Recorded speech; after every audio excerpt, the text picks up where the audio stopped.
Video like जरूर कर लीजिए और ऐसे वीडियो लगातार फ्री में पाने के लिए चैनल को तुरंत सब्सक्राइब कर लीजिए और बेल आइकन को जरूर टैप कर लीजिए ताकि आगे भी सारे वीडियो आपको मिलते रहे। यूट्यूब में फॉलो करते हैं तो प्लीज ये वाला फ्री टेलीग्राम चैनल जरूर ज्वाइन कर लीजिएगा। सारे नोटिफिकेशन सारे अपडेट यहीं पे आते हैं, ध्यान रखिए। नमस्कार साथियों, स्वागत है आप सभी का स्टडी फॉर सिविल सर्विसेज में। ये है हमारी वर्ल्ड ज्योग्राफी क्लास और वर्ल्ड ज्योग्राफी क्लास में जो हमारा टॉपिक हमने जो कल शुरू किया था, जो लास्ट क्लास में हमने देखा था, वो है वायुमंडल। और वायुमंडल में मैंने आपको लास्ट क्लास में वायुमंडल की जो बेसिक जानकारी है वो मैंने आपको दी। जैसे मैंने बताया कि वायुमंडल को 5 परतों में बांटा गया, उनके नाम भी मैंने आपको बताए। उसमें जो पहला मंडल था उसको हमने कंप्लीट भी कर लिया था। आज हम आगे बढ़ेंगे। देखो जरा, समताप मंडल, इसके ऊपर 50 किलोमीटर की ऊंचाई तक पाया जाता है। किसके ऊपर? क्षोभ मंडल के ऊपर। ठीक है, ध्यान रखना। समताप मंडल का एक सबसे महत्वपूर्ण लक्ष्य है कि सबसे महत्वपूर्ण लक्षण है कि इसमें ओजोन परत पाई जाती है। ठीक है, सबसे इंपॉर्टेंट चीज तो इसमें यही है। अब इसका नाम समताप मंडल क्यों है? वो इसलिए है क्योंकि इसमें टेम्परेचर रहता है एक समान, टेम्परेचर में बदलाव नहीं आता, इसीलिए इसका नाम है समताप। ठीक है, हाँ।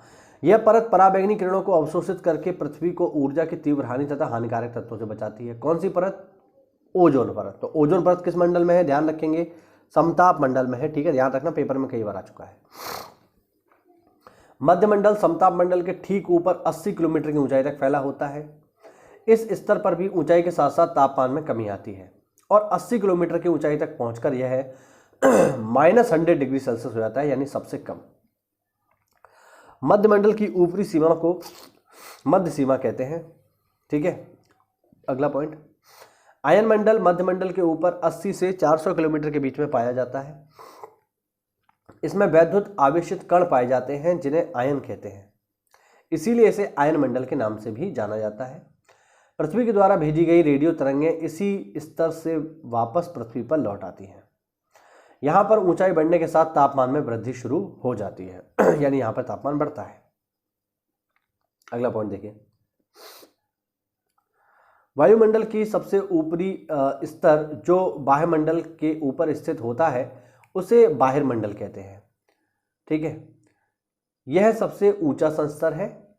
इसके बारे में बहुत कम जानकारी उपलब्ध है। इस संस्तर में मौजूद घटक विरल है जो धीरे धीरे बाहरी अंतरिक्ष में मिल जाते हैं। यद्यपि वायुमंडल के सभी स्तर हमें प्रभावित करते हैं, फिर भी भूगोलवेत्ता वायुमंडल के पहले 2 संस्तरों का ही अध्ययन करते हैं, क्योंकि ज़्यादातर जो जियोग्राफिकल एक्टिविटी होती हैं, जो मौसम से जुड़ी हुई एक्टिविटी है, वो इसी में ही होती है। ठीक है, अब यहाँ पर एक बढ़िया सा मैप बना हुआ है, इसको देख लो आप। देखो भाई, ये है आपका सबसे पहला क्षोभ मंडल। ठीक है, हाँ। इसके ऊपर जाओगे तो ये आ गया आयन मंडल। आयन मंडल में ही आपको मिलती है ओजोन परत। ये क्या लिख दिया मैंने? चलिए दोबारा लिख देता हूं, ओजोन परत। एक तो यार मैं अपनी सर्दी से बहुत परेशान हूं। आप लोग के पास कोई उपाय हो तो आप मुझे बताना। या तो मेरे को एलर्जी है, मैं बहुत ज़्यादा ही सेंसिटिव हूँ इन चीज़ों को लेकर के। थोड़ा सा भी धूल हो जाए तो मेरे को तुरंत सर्दी हो जाती है। ये बहुत बहुत दिक्कत देता है ये मुझे। आप देखेंगे कि ज़्यादातर मेरी नाक आपको बंदी मिलेगी। बहुत प्रॉब्लम है यार। किसी के पास कोई सॉल्यूशन हो तो मेरे को बताना। चलो, तो समताप मंडल में ही क्या है? ओजोन परत है। ठीक है, यहाँ पर इसके ऊपर जाएंगे तो ये आ गया मध्यमंडल। मध्यमंडल के ऊपर जाएंगे तो ये लिखा है ना बाह्य वायुमंडल, इसी को हम बोलते हैं आयन मंडल। ठीक है, ये कोई अलग से नहीं है, आयन मंडल है। मैंने लास्ट वीडियो में भी आपको बताया था। और इसके भी ऊपर अगर आप जाओगे तो आ जाएगा एक्सोस्फीयर, यानी बाहिर्मंडल, जिसके बाद वायुमंडल समाप्त हो जाता है और आउटर स्पेस शुरू हो जाता है। चलिए, ऊंचाई भी यहाँ पे लिखी हुई है, देख लेना है। यहाँ पर आप देख पाएंगे ये ऊंचाई है। चलिए, अब हम देखते हैं कि आखिरकार हमें क्या क्या कंपोजिशन मिलता है गैसों का, क्योंकि जब हम बात करते हैं वायुमंडल की तो वायु क्या है? वायु क्या है? गैसों का मिश्रण है। तो वायुमंडल में गैसें भी तो होंगी, तो ऐसे में फिर आपको ये पता होना चाहिए कि किस गैस का परसेंटेज कितना है। वैसे तो कुछ जो है उनका तो आपको पता ही होगा। चलिए, इसी की बात करेंगे। देखो, सबसे ज़्यादा क्या मिलने वाला है आपको? सबसे ज़्यादा मिलने वाला है नाइट्रोजन। आपने खूब पढ़ा होगा बचपन में। वायुमंडल में सबसे ज़्यादा कौन सी गैस है? नाइट्रोजन है। कितनी है? 79% करीब करीब, बट एक्चुअल जो है मतलब 78% है, जबकि एक्चुअल जो है वो है 78.08। सेकेंड नंबर पे ऑक्सीजन, सबको पता है कितनी है, लगभग 21%, लेकिन एग्जैक्ट है 20.95।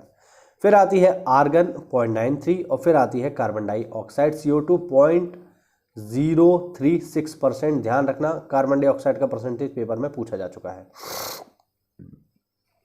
फिर आती है नियॉन 0.002, फिर है क्रिप्टॉन 0.001, फिर है हीलियम 0.0005 और फिर है हीलियम, फिर है हाइड्रोजन 0.00005 और फिर है जीनॉन 0.00009। ठीक है, आपको ये सब नीचे वाले याद रखने की कोई आवश्यकता नहीं है, आप बेसिकली ये 4 याद रखो बस। इसमें भी कार्बन डाइऑक्साइड को याद रखिएगा। ठीक है, बाकी देखिए नाइट्रोजन ऑक्सीजन तो सबको पता होता है, एक आर्गन याद कर लेना, एक कार्बन डाइऑक्साइड याद कर लेना, इसी से ही काम चल जाएगा। कार्बन डाइऑक्साइड ज़्यादा इंपॉर्टेंट है, पेपर में पूछा जा चुका है। अब देखो 1% भाग में carbon dioxide, argon, neon, krypton, helium, hydrogen तथा जेनॉन आदि सम्मिलित रहती हैं केवल 1% में। बाकी आप देखोगे तो सबसे ज़्यादा क्या है, नाइट्रोजन, और नाइट्रोजन के बाद नंबर आता है ऑक्सीजन का। ठीक है, इसको देख लो। ठीक है, तो ये हुआ साथियों आज का हमारा टॉपिक, यानी वायुमंडल हमने पूरा का पूरा कवर किया।